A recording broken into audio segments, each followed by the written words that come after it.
So perhaps within the extremely large Soviet arsenal, there is no single machine that is probably more iconic than the imposing figure of the T 72. Having been in service since the 1970s, itself joining the Soviet Army in 1973, it has fought in most of the world's major conflicts, be those in the Middle East, Africa, or even today in Ukraine. The origins of the T 72 are actually quite remarkable. This actually came about due to a rivalry between two different developers. Morozov KB, led by Alexander Morozov, based in Kharkov, or as it's known today as Kharkiv, I'll be calling it Kharkov because it was the Soviet Union, and Eurovagon KB, led by Leonid Kartsev, based in Nizhny Tagil. So, all of this goes back to about to the early 1960s, where plans for an improvement to the T-62 began. Initial plans had called for the upgunning of the T-62 with a 125mm gun. This was then changed to two new designs being introduced. One would be introduced by two of these major production companies. Eurovagon would create what was known as the Object 167, and Morozov would design the Object 434. Both these prototypes would be produced by 1964. Object 434 was technologically very ambitious. This was designed to be as small as possible, reducing the crew and placing in a new auto-loading system to replace one man, allowing the machine to become even smaller. Object 167, made by the Europlant, was in effect a heavily modified Object 140. This was basically rebuilt by Kartsev and Valery Vendikov. Venditok. I can't pronounce his surname, I do apologize. This guy becomes important later. This was actually one of three designs which had come into being, and two had basically come around, and the most advanced of them had been picked, which was Kartsev's favourite. However, when initial trials came in October of 1961, this third design, which was Object 167, wasn't actually ready, which left Kartsev without his favourite design. And the two prototypes that he did produce, not only were therefore technically inferior to the 434, they were nearly inferior to the T-62. By the time the second stage of trials would come around in 1964, the 167 was ready. In trials, both of these machines would outperform both the T-55 and the T-62, with the Object 167 actually being favoured by Soviet Premier Nikita Khrushchev due to the cheaper manufacturing costs. What basically nobody realised at the time was that Morozov was not playing the simple game of making a good tank. Deputy chairman of the Council of Ministers of the Soviet Union was a man called Dmitry Usnov. This guy basically was the one who relocated all of the Soviet manufacturing capability during the Second World War. Like, the dude was a firm and in favour of Stalin. And he'd become a firm supporter of the Kharkov program. He feared that joint development would kill off the 434 program as the 167 was favoured. He therefore had ordered in 1962, even before trials had finished, that the 434 was to enter service. This effectively would doom Kartsev's tank. Kartsev himself would try to repeatedly reintroduce his design with different takes on it, including an auto-loading system, but these were all rejected by May of 1964. Morozov had effectively played the political game. He'd formed a strong coalition of political allies who had allowed for the advocacy of the 434's continued production, even when issues arose around it and prevented competition from other opposition.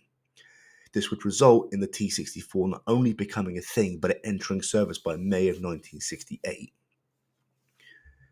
This would come back, however, to completely bite the Kharkiv plant in the arse. The problems with the T-64 would resolve mostly around its size and finding an engine that would fit. The 700 horsepower 5 TDF was eventually selected, but this engine was notoriously unreliable, difficult to maintain, had a lifespan that would embarrass a World War II tank, and was also very, very, very hard to build by comparison to the other engines that were available in the Soviet Union. By 1967, Kartsev was feeling particularly annoyed by what had happened. He realised he'd been politically outplayed. The Ural Vagon Zavod plant formed Section 520. This had been ordered to effectively start manufacturing T-64s in 1970. The problem is that even though they could start manufacturing T-64s, They couldn't take them off the plant. The problem with the reason, and this is another thing about this whole process, was that the 5TDF engine not only took so long to manufacture, it was also being manufactured in the Mylyshev plant, which was next door to the Kharkov plant. That's completely right. The engine was only selected because it was manufactured at the Kharkov plant. Morozov had basically turned around and said everything about the tank was going to be built in Ukraine. Not only was the Mylyshev plant not big enough to produce the number of engines it needed, but the engine also took double the length of time to build compared to a V-45, which was quite a popular engine in Soviet tank designs at the time. This effectively left Uralvagon Zavod stuck in limbo for 3 years without the capacity to fit engines to the hulls. At this point, somebody in the Soviet Union actually woke up. The Military Industrial Commission effectively turned around, saw the problem, and thought, oh my god, we don't have enough T-64 engines, and the T-64 has so many problems with it at this time. No, I'm not going to go into a huge detail about them, that's for its own video. But the T-64, needless to say, had a number of issues with it. So the Military Industrial Commission orders a so-called mobilized model to be manufactured or to be developed. This needed to pretty much cost half as much, effectively, and take about half the time to manufacture, or at least be less complicated. Two designs would come from this. The first was the Object 219. This was to use the gas turbine GTD 1000T engine and would become the T-80. This itself would be designed in Leningrad. Object 439 would be developed at the Uralvagon KB at the Uralvagon Zavod plant. This would become the basis for the T-72. A prototype T-64A was sent to Uralvagon Zavod, with Kartsev leading the team which would look to solve its many problems. And oh boy, did Kartsev have a lot to say about the T-64. He completely detested the damn thing. He didn't like it at all. He very much felt aggrieved by the fact that his design had been effectively been shelled by political toying. So instead of doing what he was meant to do, which was simply to find an engine that fitted and worked with the prototype and then do a couple of other changes to it, he went, nope, screw that. He simply took the best objects of that, the Object 167, which he had tried to introduce, and an upgunned T-62, and effectively moulded them into a new design based on what he thought were the best elements of each. So development of the new design would be constructed under the name Ural, after the mountain range. This was partially done because the Ural plant was based in the Ural Mountains, and also because it was to hide the fact that they weren't meant to be building the tank. No one had given them orders to start designing a new tank. The T-64 was going to be the tank, but they kept doing it anyway. And they wanted to hide it from prying eyes who might feed information back to the Kharkov plant, who would then use their political power to shut down the project. In January of 1968, the prototype was manufactured using a T-62 turret, a D-81 125mm gun, and a V-45 engine, and would become known as the Object 439. It ended up differing so much from the T-64 that it was then redesignated as the Object 172. Kartsev's design did initially get him into trouble with the Soviet Vehicle Department. They completely reprimanded him for simply not doing what he was told. However, following a couple of tests, the new design quickly yielded its positives. Kartsev's design was not only far cheaper, it was also far more simplistic, and didn't have nearly half the problems that the T-64 did. He was allowed to continue with his work, and although he was reportedly beset on all sides by political rivals, he was undermined by the floor manager, for crying out loud, of the Ural plant, who tried to basically overthrow him from his position. Effectively, he was able to beat off his political adversaries, who continually tried to belay the T-62, and in 1969 he retires. He leaves the remainder of the T-72 project in the hands of Vedikov from earlier, who helped him design the initial prototype that got rejected. As development continues, a number of problems are found with the vehicle. The powerful V-45 engine, which they put into the hull, had a nasty habit of stressing the hull to the point of breakage. Cracks tended to occur. The T-64 engine was not built for the V-45 engine. The V-45 engine was more powerful than the engine that was meant to be put inside the vehicle, and ultimately it just ended up cracking the hull. As a result of this, an idea from 1960 was found as a solution. Back in the 60s, a modification to the T-62 had been recommended to test a stronger running gear and hull. This idea had been rejected because of the influence of Kharkov, who pretty much had wanted to shelve the T-62 so they could build the T-64. However, with Eurowagen now at the wheel, and the fact that they really, really, really now detested Kharkov with just about everything you can imagine, they basically said, no, screw it, and reworked the thing. They gave it, they gave it a new big rubber-coated road wheels, and they formed the basis of a mobilized version of a T-64. New running gear, better suspension, better sort of general mobility upgrade to it. And this would become the mobilized version of the T-64. And this is the thing I have to stress. The T-72 was meant to be a wartime mobilized version of the T-64. Another development that was made was the change made to the way that ammunition was stored. The 125mm projectiles consisted of a two-part ammunition, the propellant being loaded separately. The revision would see the ammunition from the automatic loader stored horizontally rather than vertically, as had been the case in the T-64. According to reports that were run, this made the autoloading system more reliable. They were able to test this effectively because they had a 125mm D81 gun already at the Euro plant. They had been planning to install it on T-62s. Again, this was thrown out by the fact that T-64 was being developed. So, being only a mobilized model, the serial production for Object 172 was not possible. However, it was around this time that Kharkov's political games finally got it into trouble.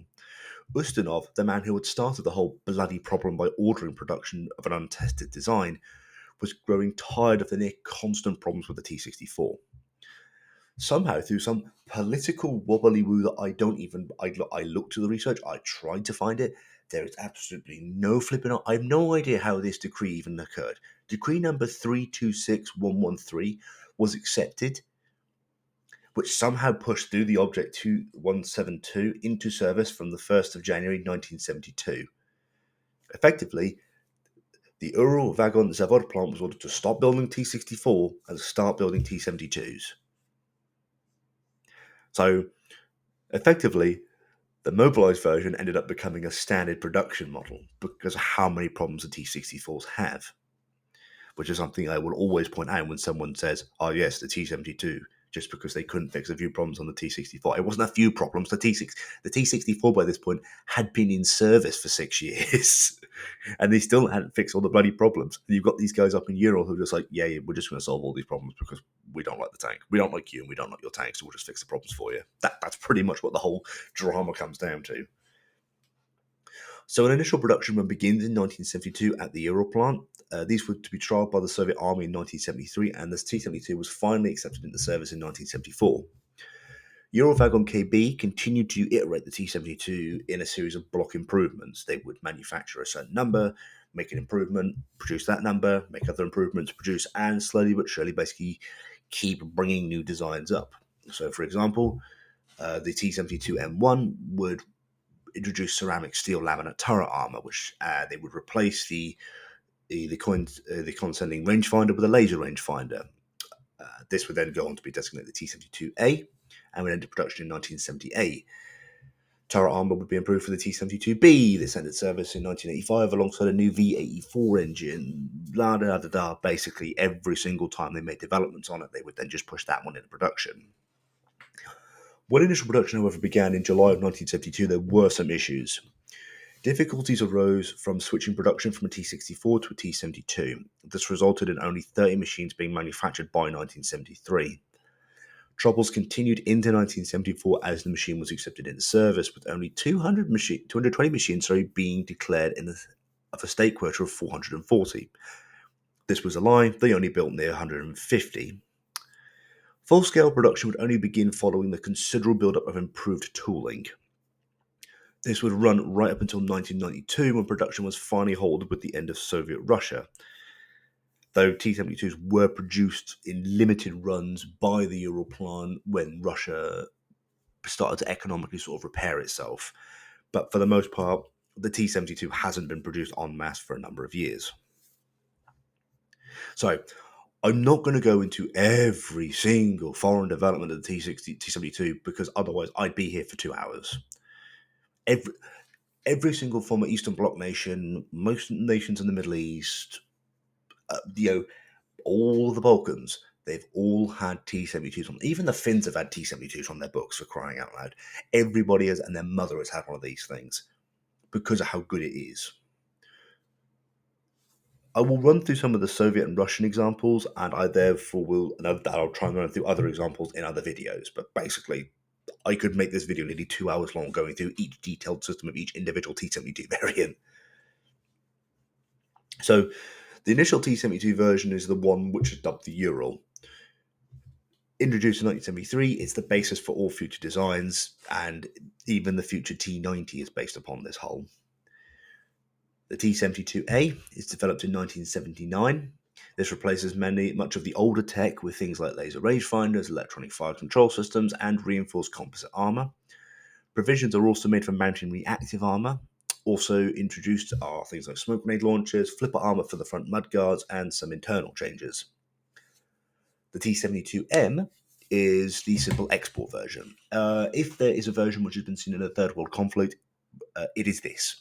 All the ones that you see getting blown up in Syria, yeah, that's this version. No reactive armor, simple fire control, poor quality ammunition. Many of the poor bastards of the Talakana division of the Republican Guard were using these things to fight Abrams in 1991. That's the thing that I think a lot of people forget about the T-72s in Iraq. They're not the best versions of the T-72. They're all export models, which are kind of garbage. The T-72B would be introduced in 1985, have a new gun, stabilizer, sights and fire control. It would use the 9K-120 severe guided missile system, upgraded hull composite armor, consists of high hardness steel plates, improved composites in the turret armor, and an improved 840 horsepower engine. The T-72B would form the basis for Russia's armoured force all the way up until 2010, when they finally looked to upgrade the B with the B3 model 2011. This effectively looked to take the enormous stocks of the T-72B that were being held in reserve and basically rebuild them with new technologies. They included the Sassona U multi-channel gunner sight, new digital VHF radio, improved autoloader, 2A46M-2 gun to accommodate new ammunition, 9K-119 reflex guided missile systems, new V92S2 engine, Contact 5 explosive reactive armor, though they didn't put in satellite navigation, which is something which continued to beleaguer crews. This model pretty much solely exists because T-72s were, oh my god, they performed so poorly in the Georgian war that it's really kind of hard to oversell it. The fact that they were struggling against Georgian T-72Bs should sort of indicate just how long-toothed the tank was by the time that 2008 rolled around. The T-72B by that point had been in service, for 20 years.